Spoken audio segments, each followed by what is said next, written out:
जय हिंद दोस्तों, आज हम लोग पुनः उपस्थित हुए हैं अपने नए सेशन को आगे बढ़ाने के लिए। तो आप लोग जिस तरह से देख रहे होंगे, कल थोड़ा सा वीडियो डालने में थोड़ा सा प्रॉब्लम आ गया था, टेक्निकल थोड़ा सा छोटा वीडियो दिखाई पड़ रहा था, लेकिन आप लोग वॉइस में कोई प्रॉब्लम नहीं आया होगा और आज से वैसा कोई प्रॉब्लम नहीं होगा। आप लोग रेगुलर बने रहिएगा और जो है कि आप लोग को जो वीडियो प्राप्त हो रहा है शॉर्ट में ट्रिक के माध्यम से आप उसे अधिक से अधिक कवर करने का प्रयास कीजिएगा, जिससे कि आपका अधिक से अधिक जो है कि कंफ्यूजन टाइप का जो क्वेश्चन होता है आप उसे क्लियर कर सकते हैं। तो आइए आज हम शुरुआत करते हैं साइंस से। तो आप लोग बताइएगा आज का पहला सवाल, प्रिज्म से गुजरने पर प्रकाश का कौन सा रंग सबसे अधिक विचलन करता है? वह बैंगनी करता है। कौन सा करता है? बैंगनी। यानी सबसे अधिक जो विचलन वाला रंग है वह कौन सा है? बैंगनी। और सबसे कम विचलन जो होता है लाल का। सबसे कम विचलन लाल का। आप लोग को बता दें कि सबसे अधिक तरंगदैर्घ्य किसका होता है? लाल का। सबसे अधिक तरंगदैर्घ्य लाल का और सबसे कम तरंगदैर्घ्य बैंगनी का। सबसे कम तरंगदैर्घ्य बैंगनी का। अगर आपसे पूछे सबसे अधिक प्रकीर्णन किसका होता है? बैंगनी का। सबसे अधिक प्रकीर्णन बैंगनी का, वहीं सबसे कम प्रकीर्णन लाल का।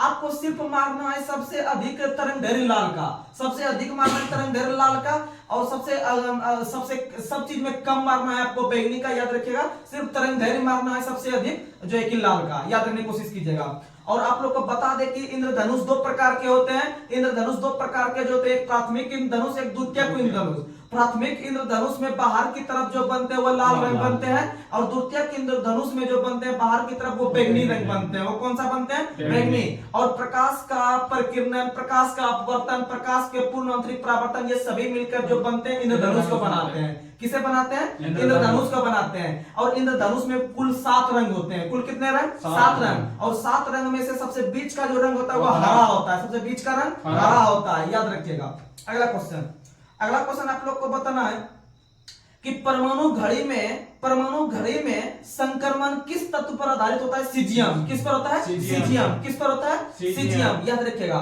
और आप लोग को बता दें कि घड़ी में जब हम चाबी देते हैं तो कौन सी ऊर्जा रूपांतरित होती है? स्थितिज ऊर्जा। कौन सी ऊर्जा? स्थितिज ऊर्जा। अब बांध में बनाए गए पानी में स्थिति, बांध में पानी में बनाए गए पानी में स्थिति। वहीं अगर हम ऊंचाई पर बात करते हैं तो स्थितिज ऊर्जा। ऊंचाई पर स्थिति, क्योंकि ऊंचाई पर जो स्थितिज ऊर्जा होता है उसमें से आप लोग को बता दें कि स्थितिज ऊर्जा का जो सूत्र होता है वो होता है mgh। क्या होता है? mgh। यानी जहां पर g का आएगा वहां पर हाइट का बात होगा, यहाँ पर g आएगा वहां पर हाइट। और छोटी g का मान होता है 9.8 मीटर पर सेकंड स्क्वायर, और बड़ी g का मान होता है आपका 6.67 गुना 10 का पावर -11 न्यूटन मीटर स्क्वायर पर केजी स्क्वायर। और बड़ी जी का जो मान दिया हुआ कैवेंडिश ने, बड़ी जी का मान किसने दिया है? कैवेंडिश ने। बड़ी जी का जो मान होता है वो कैवेंडिश ने दिया है। और आप लोग को बता दें कि बड़ी जी का मान सभी जगह बराबर होता है, सभी जगह एक समान होता है, और छोटी जी का मान आपका जगह जगह पर घटते बढ़ते रहता है, अर्थात वो अपरिवर्तित होता है। तो याद रखने का कोशिश कीजिएगा। अगला क्वेश्चन, और याद रखिएगा कि आपको अगर हम छोटी जी को ले जाते हैं उपग्रह वगैरह पे तो उपग्रह पे छोटी जी का मान कम नहीं करता है, क्योंकि वहां पर वायुमंडल वगैरह नहीं है, इसलिए वहां पर जी का मान कम नहीं करता है। याद रखिएगा। और याद रखिएगा कि ये चंद्रमा पर जो जी का मान होता है वो पृथ्वी के जी का मान का 1/6 होता है। कितना होता है? 1/6 होता है। याद रखिएगा। अगला क्वेश्चन आप लोग को बताना है, आधुनिक समय में सड़कों पर पीली रोशनी के लिए प्रयुक्त लैंप में कौन सी गैस का प्रयोग किया जाता है? नियोन। किसका प्रयोग किया जाता है? नियोन। तो याद रखिएगा, आधुनिक सड़कों पर पीली रोशनी के लिए प्रयुक्त लैंपों में किस गैस का प्रयोग? नियोन का। और याद रखिएगा, नियोन एक प्रकार का अक्रिय गैस है। नियोन एक प्रकार का अक्रिय गैस है। रेडॉन भी एक प्रकार का अक्रिय गैस है, और रेडॉन एकमात्र अक्रिय गैस है जो हमारे वायुमंडल में पाया नहीं जाता है, क्योंकि वह सबसे अधिक भारी अक्रिय गैस है। सबसे अधिक भारी अक्रिय गैस रेडॉन, जो कि हमारे वायुमंडल में पाया नहीं जाता है। और हमारे वायुमंडल में सबसे अधिक मात्रा में पाए जाने वाला अक्रिय गैस है ऑर्गन। कौन सा है? ऑर्गन। 0.93%, 0.93% ऑर्गन पाया जाता है, जो कि सबसे अधिक मात्रा में पाया जाता है। अगर हम देखें पूरे वायुमंडल में सबसे अधिक मात्रा में कौन सी गैस होती है, तो वायुमंडल में सबसे अधिक मात्रा में नाइट्रोजन होती है। कौन होती है? नाइट्रोजन। 78%, 78%। वहीं अगर हम देखते हैं कि पूरे ब्रह्मांड में सबसे अधिक मात्रा में कौन सी गैस होती है, तो पूरे ब्रह्मांड में सबसे अधिक मात्रा में हाइड्रोजन। सबसे अधिक मात्रा में हाइड्रोजन। वहीं अगर हम सूर्य में बात करते हैं तो सूर्य में भी सबसे अधिक मात्रा में हाइड्रोजन। सूर्य में भी हाइड्रोजन। तो याद रखिएगा, सूर्य में हाइड्रोजन होता है 71%। कितना परसेंट? 71%। और हीलियम होता है 26.5%। 26.5% हीलियम। और याद रखिएगा 71% हाइड्रोजन, और जो शेष बचा वो अन्य गैस होता है। और यही दोनों के गैस के मिश्रण से जो है कि वहां पर नाभिकीय संलयन अभिक्रिया होती है, जिससे कि हमें सौर ऊर्जा की प्राप्ति होती है। और याद रखिएगा सूर्य में जो आपका टेम्परेचर होता है जिससे कि वो दोनों रिएक्शन करता है हाइड्रोजन और हीलियम मिलकर, वह होता है 10⁻7 डिग्री सेल्सियस। 10⁻7 डिग्री सेल्सियस पर ही हाइड्रोजन और हीलियम नाभिक मिलकर सूर्य में जो है कि एक प्रकार का परमाणु संलयन का निर्माण करते हैं। और ये अब जो बताया था कि इतना डिग्री सेल्सियस पर ही आपका नाभ के संलयन अभिक्रिया सूर्य में होता है, वो बताने वाला वैज्ञानिक था हैंस बेंथ नाम के वैज्ञानिक ने बताया था। और याद रखिएगा सूर्य में ऊर्जा का स्रोत है नाभ के संलयन, और परमाणु बम जो है, परमाणु बम है नाभ के विखंडन, परमाणु बम नाभ के विखंडन। तो याद रखिएगा नाभ के विखंडन तो सब मार देता है परमाणु बम, लेकिन उससे आगे कुछ लगा के देता है। तो याद रखिएगा परमाणु बम जो है अगर विस्फोट करते हैं तो वो नियंत्रित हो जाता है, लेकिन अगर हम हाइड्रोजन बम को छोड़ते हैं तो हाइड्रोजन बम नियंत्रित नहीं होता है। अर्थात हाइड्रोजन बम अनियंत्रित और परमाणु बम नियंत्रित। आपको अब जुगाड़ दे रहे हैं। नियंत्रित में 4 अक्षर, परमाणु बम में भी 4 अक्षर, परमाणु में भी 4 अक्षर, यानी कि परमाणु के साथ 4 अक्षर वाला लगाएंगे नियंत्रित, और वही हाइड्रोजन बम 5 अक्षर, हाइड्रोजन का 5 अक्षर, और हाइड्रोजन के साथ अनियंत्रित लगाएंगे तो 5 अक्षर, उसमें क्या लगाएंगे 5 अक्षर, यानी 5 अक्षर के साथ 5 अक्षर वाला लगाएंगे। और हकीकत बात बता देते हैं, बढ़िया स्टूडेंट इस क्वेश्चन को मारने में गलती करके आता है एग्जाम में, तो आप लोग ध्यान से समझने का कोशिश कीजिएगा। 5 अक्षर के साथ 5 वाला लगाएंगे और 4 अक्षर के साथ 4 वाला, यानी परमाणु के साथ लगाएंगे नियंत्रित, हाइड्रोजन के साथ लगाएंगे अनियंत्रित। और आप लोग को पता है परमाणु बम जो होता है वो आपका परमाणु विखंडन, और जो है कि हाइड्रोजन में होता है नाभ ये परमाणु संलयन, याद रखिएगा, लेकिन वो होता है अनियंत्रित। अगला क्वेश्चन आप लोग को बता दे कि 3 प्रकार का जो बम होता है, वो 3 प्रकार के बम का स्थापना किसने किया था या उसका आविष्कार किसने किया है, वो भी पूछता है। तो याद रखिएगा हाइड्रोजन बम का खोज एडवर्ड टेलर, हाइड्रोजन बम का खोज एडवर्ड टेलर, और याद रखिएगा परमाणु बम का खोज किया ऑटो हन ने, परमाणु बम का खोज किया है ऑटो हन ने। वहीं पर अगर न्यूट्रॉन बम पूछे तो न्यूट्रॉन बम का जो खोज किया है वह आपका क्या है, सैमुअल कोहेन। अगला क्वेश्चन आप लोग को बताना है, प्रकृति में सबसे अधिक मात्रा में सशक्त बल कौन सा है, नाभिकीय बल। सबसे अधिक मात्रा में सशक्त बल यानी मजबूत बल, सबसे अगर पूछे, यह क्वेश्चन ग्रुप डी में, यह क्वेश्चन एएलपी में बहुत बार पूछा गया है कि हमारे प्रकृति में यह निम्न में से कौन सा बल सबसे मजबूत होता है, यह सबसे सशक्त बल होता है, तो बोलिएगा होता है नाभिकीय बल। कौन सा बल, नाभिकीय बल। और याद रखिएगा वहीं अगर पूछे आपसे क्वेश्चन कि सबसे कमजोर बल कौन सा होता है, तो सबसे कमजोर बल होता है गुरुत्वाकर्षण बल, सबसे कमजोर बल गुरुत्वाकर्षण बल, और सबसे मजबूत बल नाभिकीय बल, सबसे मजबूत बल नाभिकीय बल। अगला क्वेश्चन आप लोग बताइए, पेरिस्कोप किस सिद्धांत पर कार्य करता है, परावर्तन। पेरिस्कोप परावर्तन, याद रखिएगा। और पेरिस्कोप में जो लगा रहता है वो उत्तल लेंस लगा रहता है। पेरिस्कोप में कौन सा लेंस, उत्तल लेंस। पेरिस्कोप में कौन सा लेंस, उत्तल लेंस। और उत्तल लेंस को जो दर्शाते हैं वो प्लस में, उत्तल लेंस को प्लस में, अवतल को माइनस में, अगला क्वेश्चन आप लोग बताइए, प्रकाशीय फाइबर किस सिद्धांत पर कार्य करता है, पूर्ण आंतरिक परावर्तन। प्रकाशीय फाइबर या ऑप्टिकल फाइबर, प्रकाश फाइबर या ऑप्टिकल फाइबर, उसी को हिंदी में कहते हैं प्रकाश तंतु। याद रखिएगा प्रकाश तंतु का जो खोज किया था वह क्या था, नरेंद्र कपानी ने। प्रकाश तंतु या ऑप्टिकल फाइबर का खोज किया था नरेंद्र कपानी ने, जिनका कुछ दिन पहले निधन हो गया। और याद रखिएगा इन्हें पद्म पुरस्कार भी मिला था, इन्हें पद्म पुरस्कार भी दिया गया है नरेंद्र कपानी को। इसका संबंध पंजाब से था, इनका संबंध पंजाब से था। तो याद रखने की कोशिश कीजिएगा, प्रकाश तंतु या ऑप्टिकल फाइबर ये जो सिद्धांत होता है वह होता है पूर्ण आंतरिक परावर्तन पर काम करता है, और ये इसका खोज किया था नरेंद्र कपानी ने, याद रखिएगा।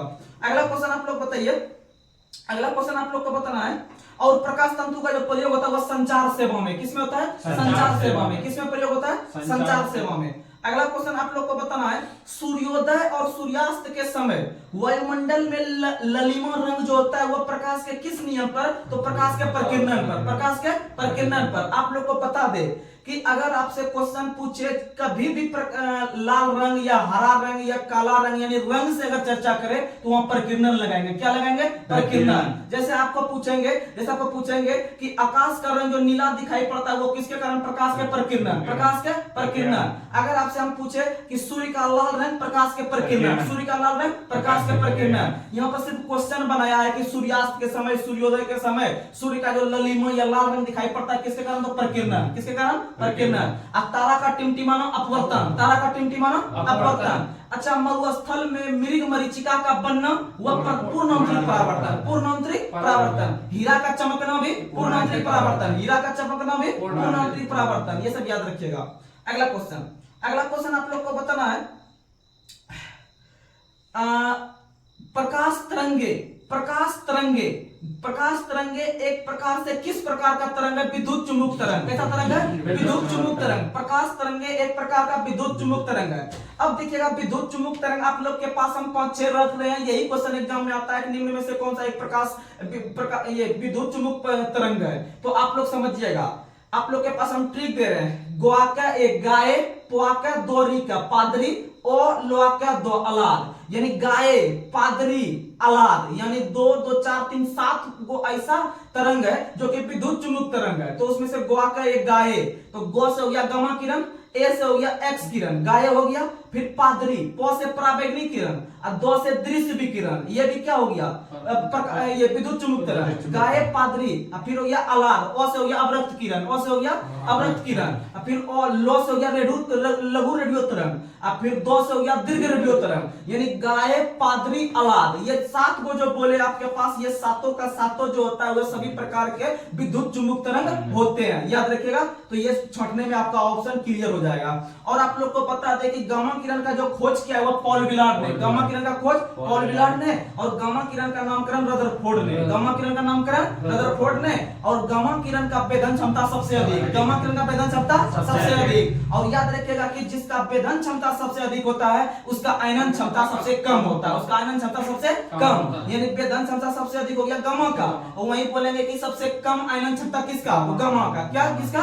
गामा का। यह एक प्रकार का विद्युत चुम्बक तरंग है। अगला क्वेश्चन, और अवरक्त किरण का खोज किया है हर्शेल ने, अवरक्त किरण हर्शेल ने। लघु रेडियो तरंग मार्कोनी ने, लघु रेडियो तरंग मार्कोनी ने, और दीर्घ रेडियो लघु रेडियो तरंग हेनरिक हर्ट्ज ने, लघु रेडियो तरंग हेनरिक हर्ट्ज ने, और दीर्घ रेडियो तरंग मार्कोनी।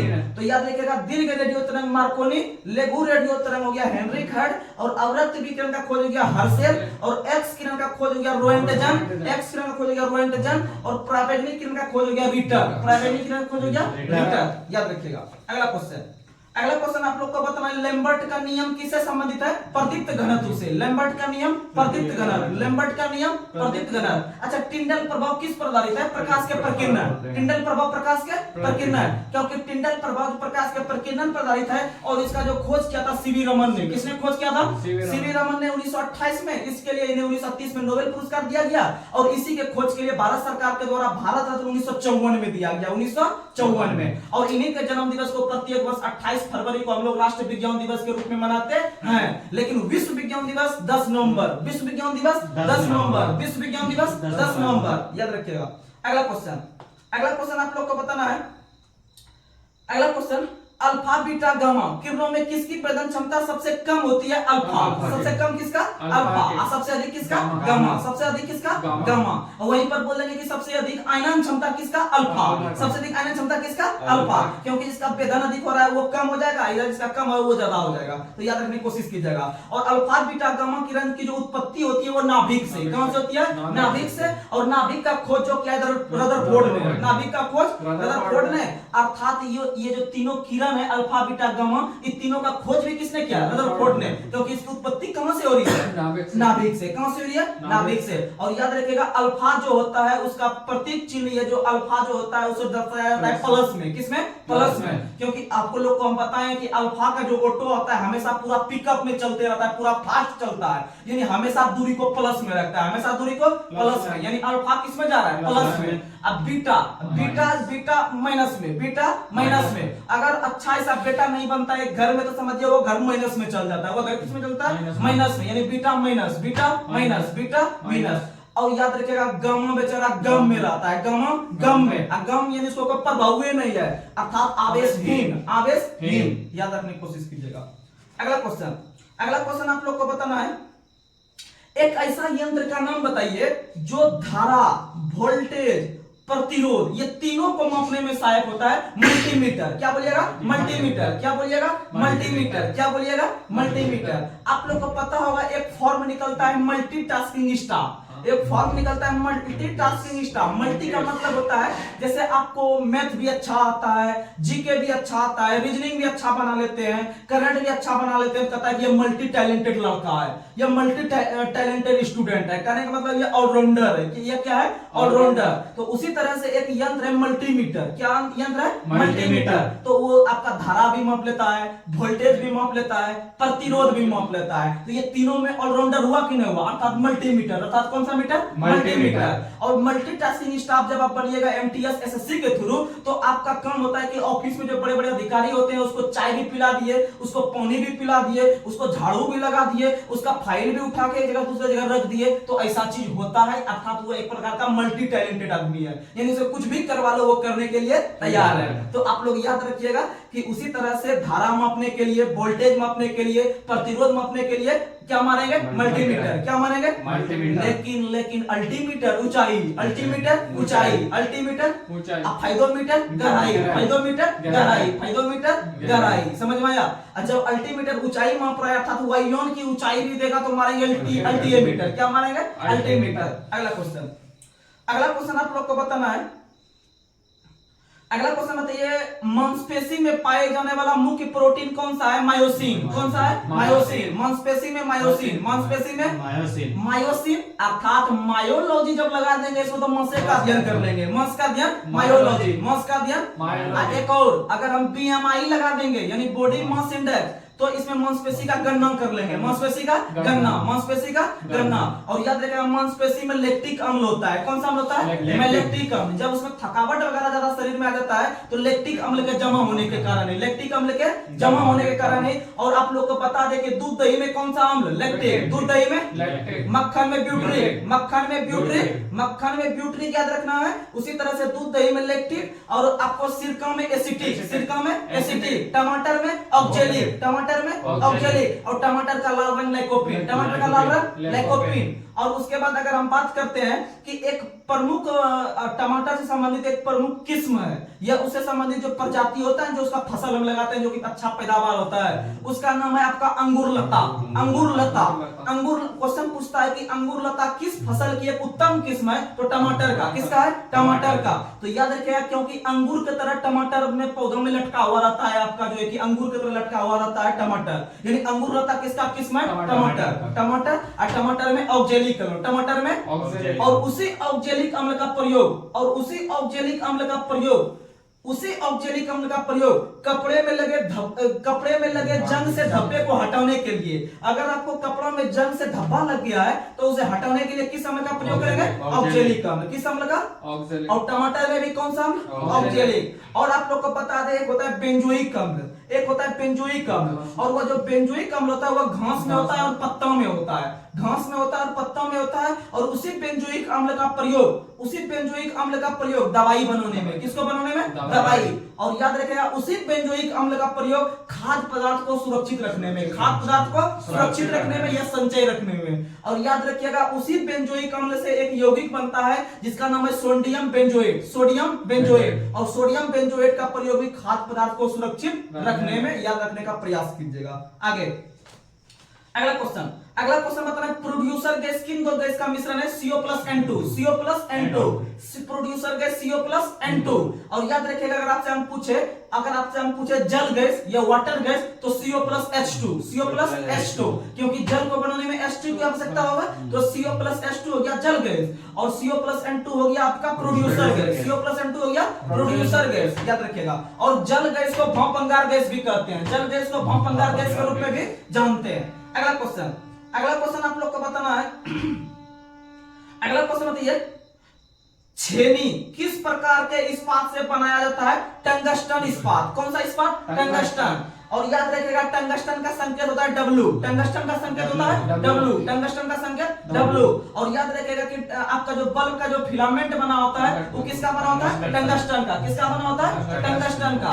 और याद रखिएगा कि टंगस्टन का जो गलनांक होता है लगभग 3380 डिग्री सेल्सियस, लगभग 3380 डिग्री सेल्सियस। ऐसे आपका 3500 डिग्री सेल्सियस लिया जाता है, लेकिन आपका आरआरबी एनटीपीसी का पूछा हुआ क्वेश्चन है 3380 ऑप्शन में था, ऐसा वो गैपिंग करके देगा, तो लगभग आपको 3500 के अप्रॉक्स याद रखना है।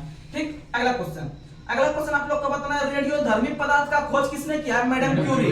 रेडियोधर्मी पदार्थ का खोज किसने किया है? Madam Curie. आप लोग को बता दें कि रेडियोधर्मी पदार्थ जो होता है वह आपका जिसका परमाणु संख्या 80 से अधिक होता है उसे रेडियोधर्मी पदार्थ के रूप में हम लोग जानते हैं। और उस तत्व का खोज किया था मैडम क्यूरी ने, और विश्व का पहली महिला बनती है मैडम क्यूरी, जिन्हें आपका नोबेल पुरस्कार से सम्मानित किया गया। इन्हें 1903 और 1911 में नोबेल पुरस्कार से 2 बार सम्मानित किया गया। अगला क्वेश्चन आप लोग को बताना है लेड पेंसिल में लेड का प्रतिशत कितना होता है? 0।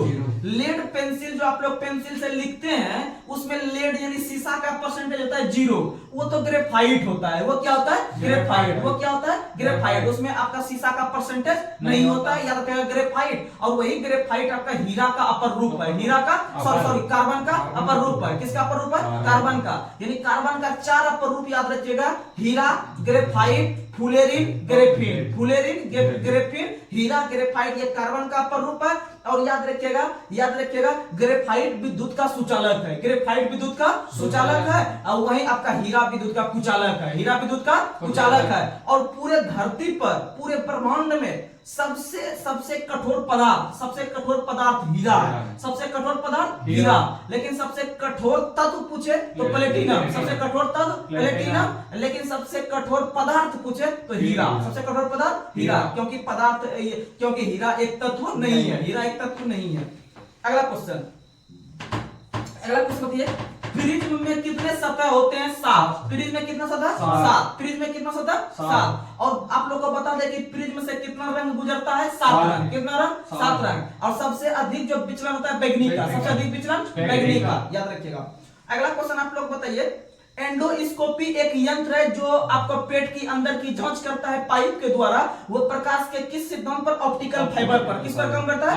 ऑप्टिकल फाइबर या पूर्णांतरिक परावर्तन। क्योंकि आप लोग को पहले भी बता चुके हैं कि ऑप्टिकल फाइबर किस सिद्धांत पर कार्य करता है? पूर्णांतरिक परावर्तन। और इसका जो खोज किया था नरेंद्र कापानी ने। अगला क्वेश्चन आप लोग को बताना है बोलोमीटर का प्रयोग किसे मापने में होता है? तापमान। किसे मापने में होता है? तापमान। आपको हम 2-4 को बताते हैं जो कि सूर्य से संबंधित मापता है। आप लोग को अगर क्वेश्चन पूछे कि सूर्य के सतह का जो तापमान होता है वह किस यंत्र से ज्ञात करते हैं? उसे पाइरोमीटर से। किसे ज्ञात करते हैं? पाइरोमीटर से। और दूर स्थित किसी वस्तु का तापमान बोलोमीटर से। दूर स्थित किसी वस्तु का तापमान बोलोमीटर। जैसे मान लेते हैं वहां पर आग 10 आदमी ताप रहा है ठंडी के दिन में, आग जला के ताप रहा है, लकड़ी जला के, तो यहां से उसका टेम्परेचर ज्ञात कर लेंगे। उसका टेम्परेचर कितना है? तो बोलोमीटर। किसे करेंगे? बोलोमीटर। अब बताइए उसी तरह से सूर्य बहुत ऊपर में है तो वो ऊपर का भी हम माप सकते हैं बोलोमीटर से। किसे माप सकते हैं? बोलोमीटर से। लेकिन उसके लिए स्पेशली आता है सूर्य का ताप मापने के लिए पाइरोमीटर। क्या आता है? पाइरोमीटर, क्योंकि वह उच्च तापमान को मापता है। वहीं अगर आपसे क्वेश्चन पूछेगा कि सूर्य के किरणों की तीव्रता किसे मापते हैं? एक्टिनोमीटर। किसे मापते हैं? एक्टिनोमीटर। तो 3 क्वेश्चन कि सूर्य का जो तापमान मापते हैं हम लोग बोलोमीटर से भी मापते हैं, पाइरोमीटर से भी मापते हैं। लेकिन अगर क्वेश्चन पूछेगा कि सूर्य के किरणों की तीव्रता अगर लगा दे तो तीव्रता के लिए मारेंगे एक्टिनोमीटर। तीव्रता के लिए एक्टिनोमीटर, याद रखिएगा। अगला क्वेश्चन आप लोग को बताना है ध्वनि प्रदूषण की जो स्तर होती है उसको किस में मापते हैं? डेसिबल में। किस में मापते हैं? डेसिबल में। और डेसिबल जो होता है वह बेल का 10वां हिस्सा होता है। वह बेल का 10वां हिस्सा होता है। आप लोग को पता होगा कि अभी जो आईपीएल हो रहा था इस बार, आईपीएल जो देखते होंगे, अगर छक्का चौका लगाता होगा तो कॉर्नर में देखता, जैसे विराट कोहली स्टेडियम में उतरता होगा या धोनी अगर उतर रहा था तो पूरा शोर शराबा होने लगता है। पहले ही बॉल फेंकने पहले माहौल बन जाता है, पूरा एकदम हल्ला होने लगता है। तो कॉर्नर में लिखाता है 120 डेसिबल शोर। तो इसका मतलब ध्वनि को किस में मापते हैं? डेसिबल में। किस में माप रहे हैं? डेसिबल में, याद रखिएगा। और हम लोग जो अधिक से अधिक सुन सकते हैं 95 डेसिबल। कितना डेसिबल? 95 डेसिबल, याद रखिएगा। अगला क्वेश्चन आप लोग को बताना है। अगला क्वेश्चन आप लोग को बताइए चमगादड़ किस प्रकार की ध्वनि उत्पन्न करती है? चमगादड़ प्राश्रव। कैसा करती है? प्राश्रव। कुत्ता भी प्राश्रव, बिल्ली भी प्राश्रव। ये सब याद रखिएगा। प्राश्रव जो कि 20,000 हर्ट्ज से ऊपर होता है, जो कि 20,000 हर्ट्ज से ऊपर, और 20 से 20,000 हर्ट्ज के बीच मनुष्य सुनता है। 20 से 20,000 हर्ट्ज के बीच मनुष्य, और 20 हर्ट्ज से नीचे जो सुनता है वह आपका मनुष्य नहीं सुन सकता, वह मनुष्य नहीं सुन सकता है। अगला क्वेश्चन, अगला क्वेश्चन आप लोग को बताना है, गर्भाशय में शिशु के विकास की जानकारी हेतु किस किरण का प्रयोग होता है? अल्ट्रासाउंड। अल्ट्रासाउंड किरण का, किसका होता है? अल्ट्रासाउंड किरण या प्रासरव तरंग का होता है। अगला क्वेश्चन आप लोग बताइए, जाली दस्तावेज की जांच के लिए किस किरण का प्रयोग किया जाता है? परावैंगनिक किरण। जाली दस्तावेज, जैसे आप लोग डुप्लीकेट सर्टिफिकेट वगैरह बना के बहुत सारा फॉर्म भर देते होंगे, तो उसका जी जांच अगर करेगा तो परावैंगनिक किरण से जांच करेगा। किससे जांच करेगा? परावैंगनिक किरण। और परावैंगनिक किरण जो हमारे पृथ्वी पर आने से जो रोकती है, वह आपका रोकती है कौन सा सतह? ओजोन सतह। कौन सा सतह? ओजोन सतह। ये ओजोन परत जो कि समताप मंडल में स्थित है, और ओजोन परत को बचाने के लिए सन 1987 ईस्वी में 16 सितंबर को मॉन्ट्रियल प्रोटोकॉल का आयोजन कनाडा के मॉन्ट्रियल में किया गया था। इसीलिए प्रत्येक 16 सितंबर को हम लोग ओजोन परत सुरक्षा दिवस मनाते हैं। अगला क्वेश्चन, अगला क्वेश्चन आप लोग को बताना है, अगला क्वेश्चन आप लोग बताइए, अगला क्वेश्चन आप लोग को बताना है, किस प्रकार के बल को आभासी बल कहा जाता है? अपकेंद्र बल। किस प्रकार के बल को आभासी बल? अपकेंद्र बल। किस प्रकार के बल को आभास सिर्फ हम करते हैं, यानी सिर्फ फीलिंग कर सकते हैं, यानी सिर्फ महसूस कर सकते हैं। क्या कर सकते हैं? महसूस। तो वो यानी महसूस करने वाला बल या आभासी बल जो होता है वो अपकेंद्र बल होता है। और इसी अपकेंद्र बल पर हम लोग दूध से मक्खन निकालते हैं, दूध से मक्खन। और कपड़ा वगैरह जो धोते हैं या वॉशिंग मशीन जो काम करता है वो किस सिद्धांत पर? अपकेंद्र बल पर। किस सिद्धांत पर? अपकेंद्र बल पर। अगर आपसे पूछे मौत का कुआं तो अभिकेंद्र, मौत का कुआं अभिकेंद्र बल पर। या लट्टू का घुमाना अभिकेंद्र बल। या सड़क पर जो मोड़ लेते समय जो झुका होता है गाड़ी से, वो भी अभिकेंद्र, यानी कि केंद्र की ओर जब झुकेगा तो अभिकेंद्र लगाएंगे, याद रखिएगा।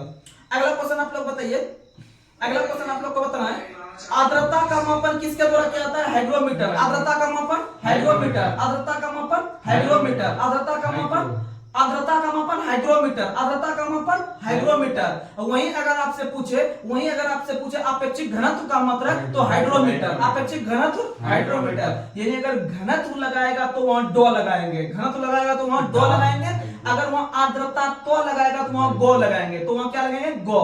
यानी आर्द्रता हाइग्रो, आर्द्रता हाइग्रो, यानी सोचते सोचते आपका हो जाएगा आराम से। अगला क्वेश्चन, अगला क्वेश्चन आप लोग बताइए, जब पानी जम जाता है तो उसका घनत्व क्या हो जाता है? तो उसका घनत्व घट जाता है। उसका घनत्व क्या होता है? घट। लेकिन आयतन बढ़ जाता है, लेकिन आयतन बढ़ जाता है। और वही आयतन बढ़ने से जो है कि आपका ठंडी के दिन में पाइप फट जाता है। पाइप क्या होता है? फट जाता है, याद रखिएगा। यानी बर्फ को जमने से उसका घनत्व घटता है, लेकिन उसका जो है कि आयतन बढ़ता है। आयतन क्या होता है? बढ़ता है, याद रखिएगा। अगला क्वेश्चन, अगला क्वेश्चन आप लोग को बताना है, एक निब्बल कितने बीट के बराबर होता है? 4 बीट। एक निब्बल 4 बीट। एक निब्बल 4 बीट। एक निब्बल 4 बीट। अगर आपसे पूछे 2 निब्बल तो 8 बीट। 2 निब्बल तो 8 बीट। अगर पूछे एक बीट में कितना बाइट तो 8 बीट। एक बीट में कितना बाइट? 8 बीट। अगर आपसे पूछे 1 MB में कितना केबी? 1024 केबी। कितना केबी? 1024 केबी, याद रखेगा। और इस तरह जो केबी और ये सब पढ़ते हैं एमबी सब, इसमें सबसे बड़ा होता है वाईटी। वाईटी यानी योटाबाइट, यानी योटाबाइट, याद रखिएगा। उसके बाद होता है जोटाबाइट, उसके बाद कौन होता है? जोटाबाइट, उसके बाद कुछ है ही नहीं। अगला क्वेश्चन, अगला क्वेश्चन आप लोग बताइए, पेंडुलम को चंद्रमा पर ले जाने पर उसका कार्यकाल क्या होगा या उसका अवधि क्या होगा? वह अवधि उसका बढ़ जाएगा। क्या हो जाएगा? अवधि बढ़ जाएगा। अब देखिएगा यहाँ पर, अगर आप उसको समझने का प्रयास कीजिए। हम क्वेश्चन आपको बोले हैं कि पेंडुलम जो घड़ी होता है, पेंडुलम वाला, अगर हम इसको चंद्रमा पर लेकर जाएंगे, चंद्रमा पर अगर हम इसको लेकर जाएंगे तो उसका अवधि यानी उसका जो आवर्तकाल है वह बढ़ जाएगा। क्या हो जाएगा? बढ़ जाएगा। इसको समझिएगा आप लोग अच्छा से। आप लोग को पहले से पता है कि चंद्रमा पर जो होता है जी का मान पृथ्वी से कम होता है। अगर पृथ्वी पर 6 है तो वहां 1 ही है, वहां कितना है? 1 है। तो और आपको एक सूत्र बता देते हैं, वो सूत्र होता है T बराबर रूट अंडर L बाय जी। T बराबर रूट अंडर L बाय जी, यानी लंबाई समानुपाती होता है उसके आवर्तकाल के। लंबाई समानुपाती होता है उसका आवर्तकाल के। अब बताइए अगर हम उसको लंबाई को घटाएंगे, ऊपर में जाके उसका पेंडुलम का जो होगा वो लंबाई घर में मतलब जी के मान पे है, जब वहां पे जाके घटेगा चंद्रमा पे जाके, तो इसका मतलब आवर्तकाल का मान जो होगा उसको बहुत अधिक समय लगेगा, बहुत अधिक समय लगेगा। तो याद रखिएगा कि उसका आवर्तकाल यानी उसका समय जो वहां पर लगेगा उसको समय अधिक लगेगा, क्योंकि जी के मान पर वो निर्भर करता है, क्योंकि पृथ्वी का जी का मान का वो 1/6 होता है। याद रखिएगा। अगला क्वेश्चन आप लोग बताइए, मानव शरीर का प्रतिरोध लगभग कितना ओम होता है? तो 10 पावर 3 ओम। कितना ओम होता है? 10 पावर 3 ओम। मानव शरीर का जो प्रतिरोध होता है वह 10 पावर 3 ओम होता है। अगला क्वेश्चन आप लोग बताइए, विद्युत चालकता का मात्रक क्या होता है? महो। विद्युत चालकता का मात्रक महो। विद्युत चालकता का मात्रक महो। अब प्रतिरोध का मात्रक ओम। प्रतिरोध का मात्रक ओम। और प्रतिरोध का उल्टा ही होता है आपका महो। प्रतिरोध का उल्टा क्या होता है? महो। अगला क्वेश्चन आप लोग को बताना है, विद्युत चुम्बक प्रेरण का खोज किसने किया है? Michael Faraday. विद्युत चुम्बक प्रेरण माइकल फैराडे। और विद्युत चुम्बक प्रेरण की प्रक्रिया पर ट्रांसफार्मर कार्य करता है। ट्रांसफार्मर जो है यह विद्युत चुम्बक प्रेरण पर ही काम करता है। और याद रखिएगा ट्रांसफार्मर का खोज भी किया है माइकल फैराडे ने। ट्रांसफार्मर का खोज भी किसने किया है? Michael Faraday. और उसी तरह से एक यंत्र है डायनेमो। डायनेमो का खोज भी किया है माइकल फैराडे। डायनेमो का खोज भी माइकल फैराडे। और याद रखिएगा डायनेमो जो है एक यंत्र है। यंत्र को जब हम स्टार्ट मारते हैं तो विद्युत निकलता है। इसका मतलब यांत्रिक ऊर्जा को विद्युत ऊर्जा में, यांत्रिक ऊर्जा को विद्युत ऊर्जा में। और विद्युत ऊर्जा को अगर हम उल्टा कन्वर्ट करेंगे तो वो मोटर हो जाएगा। वो क्या हो जाएगा? मोटर। वो क्या हो जाएगा? मोटर। और एक क्वेश्चन आता है कि इसमें का सब पूरा करवा दीजिए। अगर इसमें से अगर आपसे पूछे, अगर इसमें से आपको पूछे कि विद्युत मोटर जो होता है वह दायां हाथ पर काम करता है या बायां हाथ पर काम करता है, तो आप लोग याद रखिएगा, आप लोग सबसे पहले जनरेटर किस हाथ से स्टार्ट करते हैं? दायां से। देखिए ये अपवाद में क्या बायां वाला होता है हाथ वाला, तो ये इससे करता है, नहीं तो किससे करते हैं हम लोग?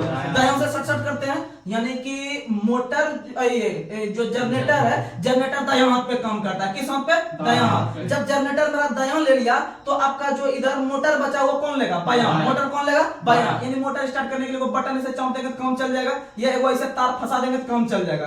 तो इसका मतलब जनरेटर ले लिया मेरा दायां हाथ और मोटर ले लिया बायां। मोटर ले लिया बायां। याद रखने की कोशिश कीजिएगा। अगला क्वेश्चन आप लोग को बताना है, एक आदर्श वोल्टमीटर का प्रतिरोध कितना होता है? अनंत। एक आदर्श वोल्टमीटर का प्रतिरोध अनंत। और आप लोग को बता दे कि जो आपका जो सीरीज होता है और जो आपका ये समांतर क्रम होता है, यह आपका दो प्रकार से ही समूहन होता है। तार का दो प्रकार से ही समूहन होता है। एक होता है आपका समांतर क्रम, एक होता है श्रेणी क्रम। समांतर क्रम में होता है 1/r1 + 1/r2 + 1/r3 करके जुड़ते रहेगा। और आपका श्रेणी क्रम में होता है r1 + r2 + r3। अगर इसी को हम कंडक्टर में जोड़े या इसको हम अगर संधारित्र में जोड़े, संधारित्र यानी कैपेसिटर में जोड़े, तो ये दोनों का उल्टा हो जाता है। ये दोनों का उल्टा हो जाता है। याद रखिएगा। अगला क्वेश्चन आप लोग को बताना है, अगला क्वेश्चन आप लोग बताइए, बिजली के बल्ब में कौन सी अग्र गैस भरी जाती है? ऑर्गन। कौन सी गैस भरी जाती है? ऑर्गन। कौन सी गैस? ऑर्गन। और सड़क पर पीली रोशनी में भी ऑर्गन। पीली रोशनी में भी ऑर्गन। याद रखिएगा। अगला क्वेश्चन आप लोग बताइए, सबसे पहला कंप्यूटर माउस किसने बनाया था? Douglas Engelbart. Douglas Engelbart. सबसे पहला जो कंप्यूटर का जो माउस हम लोग चलाते हैं वह उसका निर्माण किसने किया था? Douglas Engelbart. किसने किया था? Douglas Engelbart. और आप लोग को बता दें कि कंप्यूटर का जो पिता कहा जाता है वो किसे कहा जाता है? Charles Babbage. कंप्यूटर का पिता चार्ल्स बेबेज। और कंप्यूटर को बनाने में जो सबसे अधिक योगदान दिया था वह दिया था वॉन न्यूमैन ने। किसने दिया था? Von Neumann. और आपको कंप्यूटर के क्षेत्र में 2 ईस्वी याद रखना है। कंप्यूटर के क्षेत्र में महान क्रांति जो आया था, कंप्यूटर के क्षेत्र में जो महान क्रांति जो आया था वह आपका आया था 1960 से। कब आया था? 1960 से। वहीं अगर कंप्यूटर के क्षेत्र में जो नई क्रांति का शुरू हुआ था, कंप्यूटर के क्षेत्र में महान क्रांति 1960 से और नई खोज 1946 से। और आप लोग को बता दें कि कंप्यूटर का जो हिंदी नाम होता है वह होता है संगणक। क्या होता है? संगणक। वहीं इंटरनेट का जो हिंदी नाम होता है वह होता है सूचना राजपथ। सूचना राजपथ। और इंटरनेट का खोज 1995 में। इंटरनेट का खोज 1995 में। याद रखिएगा। अगला क्वेश्चन आप लोग बताइए, आप लोग और कंप्यूटर आधुनिक कंप्यूटर जो खोज किया गया था 1946 में, तो आप लोग को बता दे कि उसमें जो पहला पीढ़ी जो विकसित किया गया था उसमें वैक्यूम ट्यूब। पहला कंप्यूटर पीढ़ी में वैक्यूम ट्यूब, दूसरा में ट्रांजिस्टर, तीसरा में आईसी चिप्स। और आईसी चिप्स का जो विकास किया था जेएस किल्वी ने। और आईसी चिप्स पर सिलिकॉन की परत चढ़ाई जाती है। याद रखिएगा।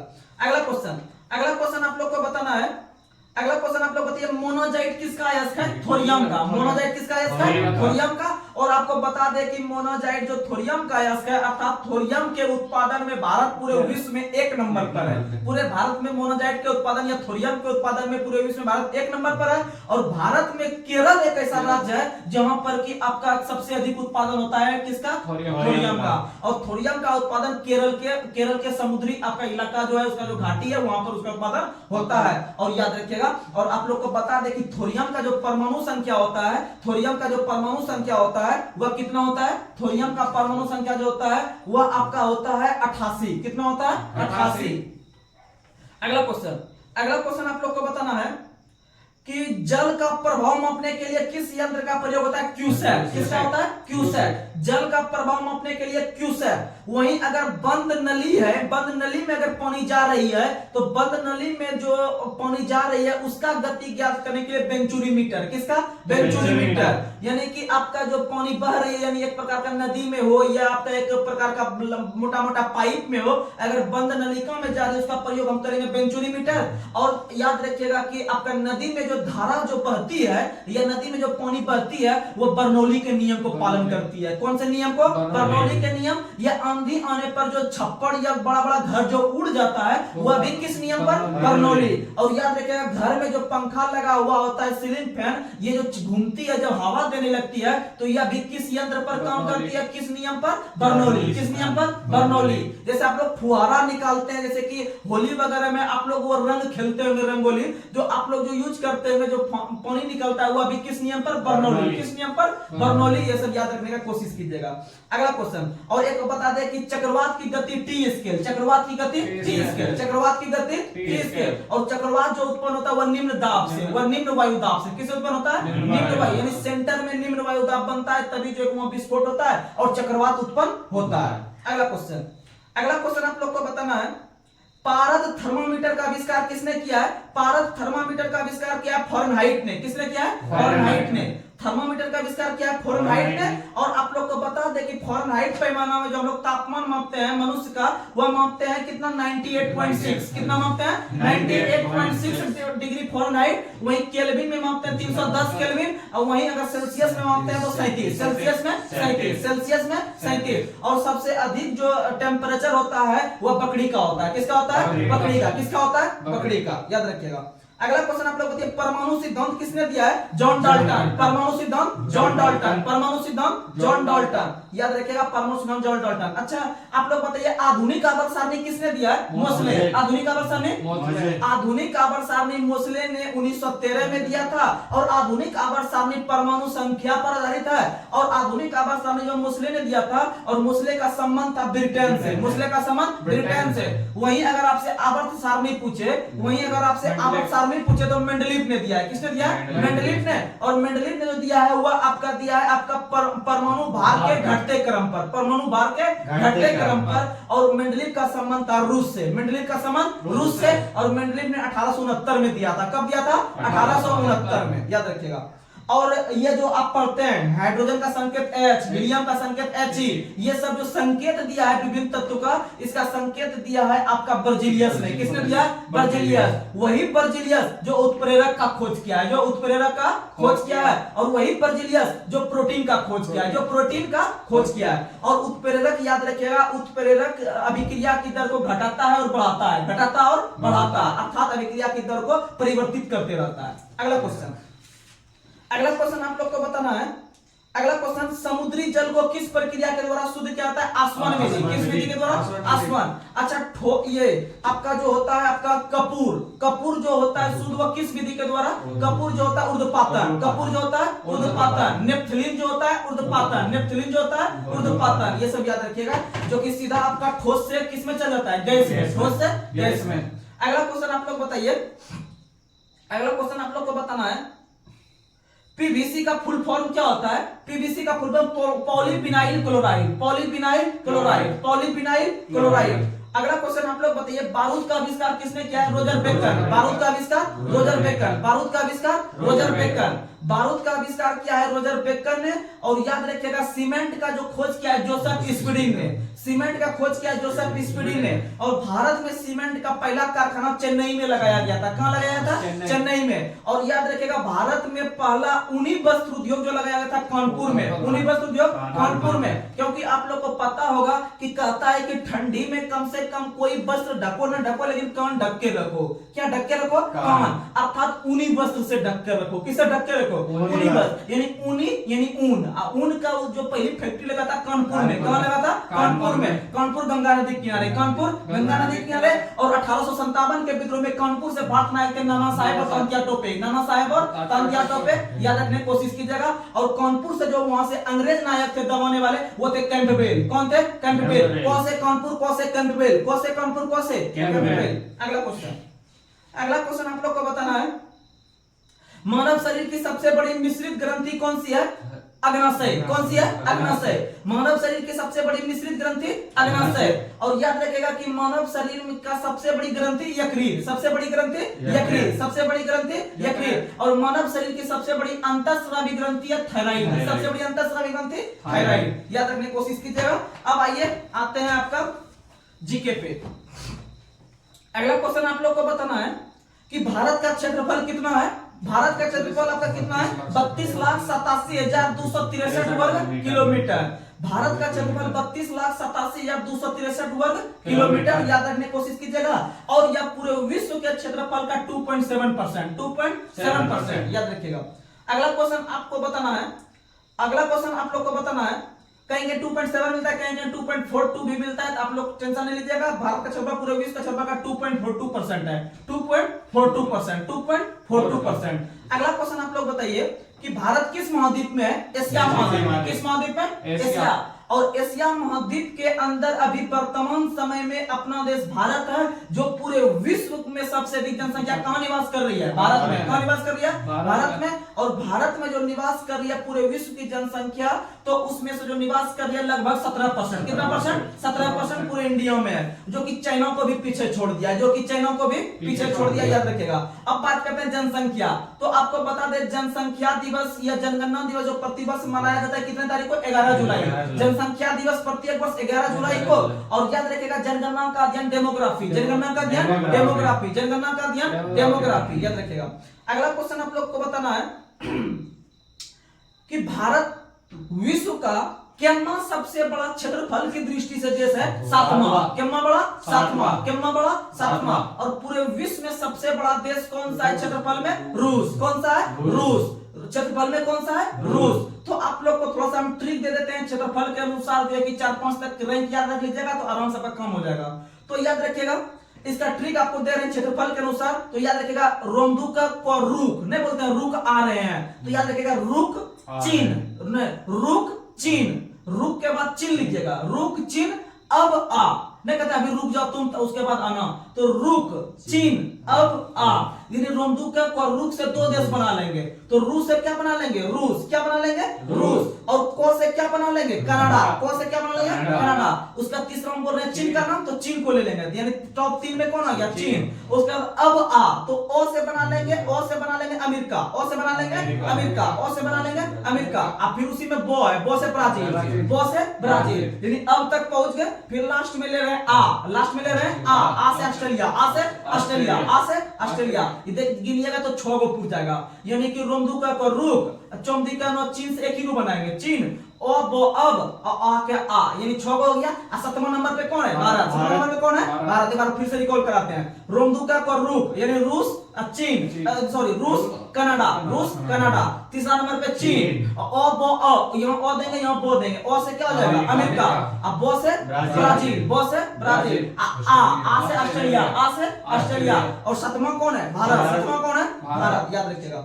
अगला क्वेश्चन आप लोग बताइए कि बांग्लादेश से कितना बांग्लादेश से भारत का कितना राज्य सीमा साझा करता है? 5। बांग्लादेश से 5। बांग्लादेश से 5। आपको हम जुगाड़ देते हैं, इससे आपका 2 क्वेश्चन क्लियर हो जाएगा। तो आप लोग को पता होगा भारतीय संविधान में अनुसूची है। अनुसूची को आप लोग पढ़ लिए होंगे, नहीं तो आप समझने का प्रयास कीजिएगा। जो अनुसूची है, अनुसूची 6 का हम चर्चा करेंगे। अनुसूची 6 में 4 पूर्वोत्तर राज्य की चर्चा मिलती है। चार पूर्वोत्तर राज्य जो है उसमें से एक ट्रिक आप लोग के लिए रख रहे हैं। ओम का अमे मित्र, ओम का अमे महर्षि का त्रोमित्र, यानी अमे मित्र। अमे मित्र में चार अक्षर आ गया, यानी ओ से असम, अम्मे मे से मेघालय, मी से मिजोरम, मी से मिजोरम, त्रो से त्रिपुरा। यानी कि आपका अनुसूची 6 में 4 गो राज्य आ गया। ये 4 राज्य अनुसूची 6 में है। इसी 4 राज्य को उठाकर बांग्लादेश से सटा देंगे। किसे सटा देंगे? बांग्लादेश से। और एगो उसमें से एक्स्ट्रा में ले लेंगे राज्य सटने में पश्चिम बंगाल है। कौन है? पश्चिम बंगाल। आप लोग को पता हो कॉमन रूप से को पश्चिम बंगाल है ये, यानी अनुसूची 6 वाला को चारों राज्य उठा लेंगे। अनुसूची 6 से चारों राज्य उठा लेंगे, एक एक्स्ट्रा में बैठा देंगे पश्चिम बंगाल को। किसको बैठा देंगे? पश्चिम बंगाल को। कितना हो गया? 5। तो यही 5 वो राज्य बांग्लादेश से लड़ता है। किससे लड़ता है? बांग्लादेश से। यानी अमे मित्र एगो पश्चिम बंगाल, एगो पश्चिम बंगाल। और ये 4 को जो अमे मित्र पड़े ये अनुसूची 6 में, ये अनुसूची 6 में, यानी दोनों जुगाड़ हो गया। अनुसूची 6 भी क्लियर हो गया आपका। इसको इसमें भी सटा दिया, एगो कॉमन से बांग्ला ये ले लिए, पश्चिम बंगाल ले लिए, कहानी खत्म। अगला क्वेश्चन, अगला क्वेश्चन आप लोग को बताना है कि बांग्लादेश से सबसे लंबी सीमा साझा करने वाला राज्य कौन है? तो वही पश्चिम बंगाल है। वो कौन है? पश्चिम बंगाल। कौन है? पश्चिम बंगाल। अगला क्वेश्चन आप लोग को बताना है कि नेपाल से सबसे लंबी सीमा साझा कौन करती है? उत्तर प्रदेश। कौन करती है? उत्तर प्रदेश। तो याद रखिएगा बांग्लादेश से भी 5 राज्य को सटा है और नेपाल से भी 5 राज्य, नेपाल से भी 5 राज्य, नेपाल से भी 5 राज्य। तो नेपाल से जो 5 राज्य, नेपाल से जो 5 राज्य है वो 5 राज्य में से आप शुरुआत कीजिए उत्तराखंड से। कहां से शुरू कीजिए? उत्तराखंड। उत्तराखंड के बाद उत्तर प्रदेश, उत्तराखंड के बाद उत्तर प्रदेश, उत्तर प्रदेश के बाद नेपाल, उत्तर प्रदेश के बाद सॉरी उत्तर प्रदेश के बाद बिहार, उत्तर प्रदेश के बाद बिहार, उत्तर प्रदेश बिहार। अब बिहार के बाद आप चल जाइए कहां? बिहार के बाद उसके बाद कौन हो जाएगा? उसके बाद आपका बिहार के बाद उसके बाद अगला हो जाएगा पश्चिम बंगाल। कौन सा हो जाएगा? पश्चिम बंगाल। और पश्चिम बंगाल के बाद आप चल जाइएगा सिक्किम। कौन सा जाएगा?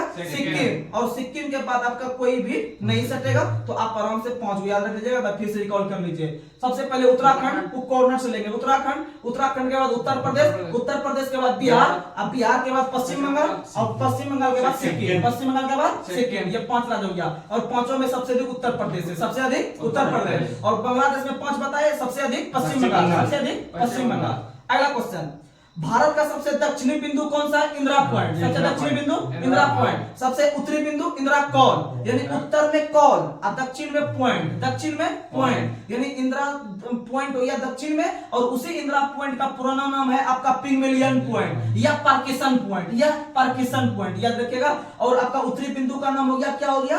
आपका इंदिरा कॉल। इंदिरा कॉल जम्मू कश्मीर में है। वहीं अगर हम देखें सबसे पूर्वी राज्य आपका अरुणाचल प्रदेश है। अरुणाचल प्रदेश में एक बिंदु है वलंगू। कौन सा है? वलंगू। और वलंगू बिंदु सबसे पूर्वी बिंदु है, सबसे पूर्वी बिंदु। अगर हम सबसे पश्चिमी बिंदु का बात करें तो सबसे पश्चिमी बिंदु आपका है, आपका गुजरात के अंदर में जो है वह गौरमाता है। कौन सा है? गौरमाता। अगला क्वेश्चन, अगला क्वेश्चन आप लोग को बताना है, अगला क्वेश्चन आप लोग को बताना है भारत एवं चीन की सीमा को जोड़ने वाला, भारत एवं चीन की सीमा को जोड़ने वाला रेखा क्या कहलाती है? मैकमोहन रेखा। कौन सी रेखा? मैकमोहन रेखा। कौन सी रेखा? मैकमोहन रेखा। भारत एवं चीन के बीच मैकमोहन रेखा। अगला क्वेश्चन आप लोग को बताना है कि भारत और चीन के बीच जो मैकमोहन रेखा का निर्धारण किया गया था वह किस वर्ष किया गया था? 1914 में। कब किया गया था? 1914 में। 1914 में जो किया गया था शिमला के अंदर। कहां में किया गया था? शिमला के अंदर। कहां में किया गया था? शिमला के अंदर। अगला क्वेश्चन आप लोग को बताना है कि सर्वाधिक राज्यों की सीमा से लगा भारत राज्य कौन सा है? उत्तर प्रदेश। कौन सा राज्य है? उत्तर प्रदेश। जैसे आप मध्य प्रदेश में रहते होंगे तो मध्य प्रदेश 5 राज्य सीमा के साझा करता है, उसी प्रकार से उत्तर प्रदेश 8 राज्य से, उसी प्रकार उत्तर प्रदेश 8 राज्य और 8 राज्य से करता है एक केंद्र शासित प्रदेश दिल्ली से, एक केंद्र शासित प्रदेश दिल्ली से, यानी टोटल 9 से करता है। लेकिन राज्य पूछेगा तो 8, राज्य पूछेगा तो 8। और आप लोग को बता दें कि उत्तर प्रदेश का ही एक जिला है आपका, जो है कि आपका एक जिला है सोनभद्र। कौन सा जिला है? सोनभद्र। और वह सोनभद्र जिला 4 स्टेट को टच करती है, 4 स्टेट को टच करती है। एक जिला है लेकिन 4 स्टेट को टच कर रही है, तो आप लोग इसे ध्यान से समझिएगा। अगला क्वेश्चन आप लोग को बताना है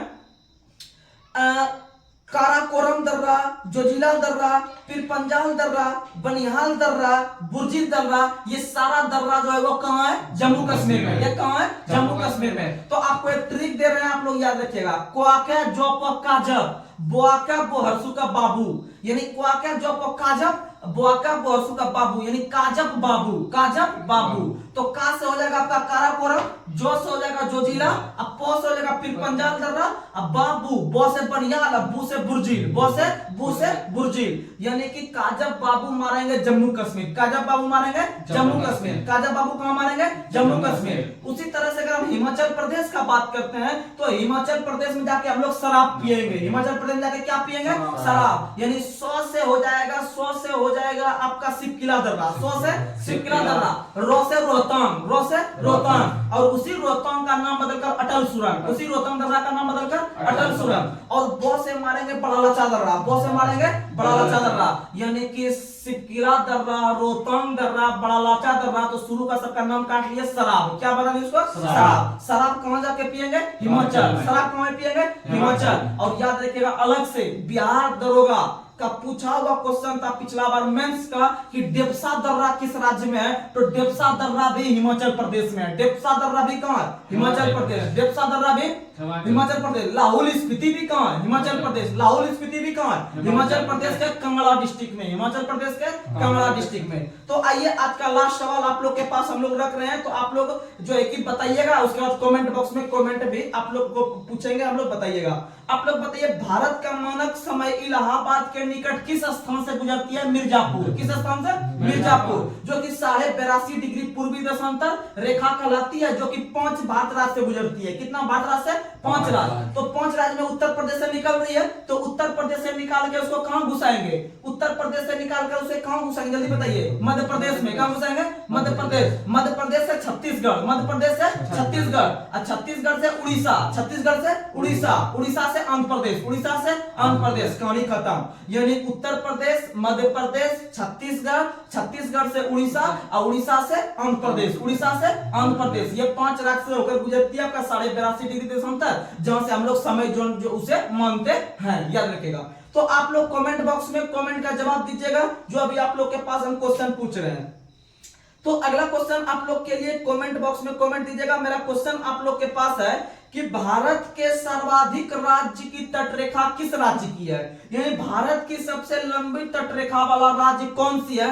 आप लोग को थोड़ा क्लू देते हैं कि भारत के अंदर में 9 ऐसे राज्य हैं जो समुद्र तट से लगे हुए हैं। 5 गो है आपका जो है कि पश्चिमी घाट में, और 4 गो है पूर्वी घाट में। तो 5 गो पश्चिमी घाट और 4 पूर्वी घाट मिलाकर आप लोग को बताना है कि कौन सा भारत का एकमात्र ऐसा राज्य है जो सबसे लंबी सीमा सजा करता है। तो आप लोग इसका जवाब कमेंट में, कमेंट बॉक्स में जो है कि जरूर दीजिएगा, और उनका जो है कि आपका रिप्लाई या उन्हें जो भी होगा उन्हें जो है कि विश करेंगे हम लोग। तो आप लोग जो है कि इसका जवाब जरूर दीजिएगा और उसका रिप्लाई भी हम देंगे। और जो भी क्वेश्चन में डाउट होगा तो आप लोग कमेंट बॉक्स में कमेंट कीजिएगा और उसका जवाब मिलेगा। तब तक के लिए धन्यवाद।